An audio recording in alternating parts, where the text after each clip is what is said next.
ruushka gobolka Moscow tuulada ku Provo kaniisadda Sarakachida Rabbiga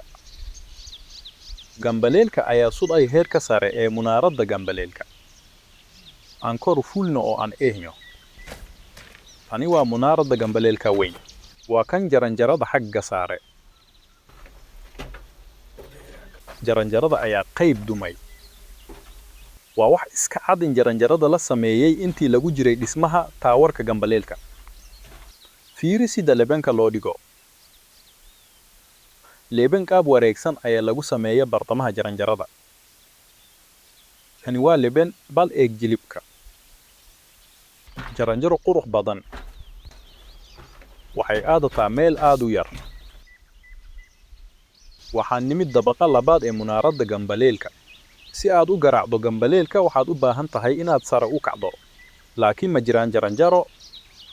ma jiraan hadhaga jaranjarada lebanka gambaleelka ayaa sare u lumay oon alwaaxyadan alwaaxa laakiin sida loo tago halkaas jaranjadu waxay ku dhammaanaysaa heerkan halkan waxaa ah raadadka rakibaadda jaranjarada alwaaxa halkan leban ayaa laga jabiyay taageerada munaaradda gambaleelka oo halkan ayay ku garaaceen si loo sugo alwaaxyada alwaaxda maxaa naxariista lebanka ah aan si hoose u eegno waxaad arkaysaa in lebankii jabay hoobiye ayaa ku haray dusha saaree lebanka tani kuma dhacdo meelo la qorsheeyay jidhifyada kale ee munaaradda gambaleelka meelo alwaaxyo ah ayaa sidoo kale la jebiyey sidan ayay jaranjarada u samaysteen kadib dhismihii taawarkii gambaleelka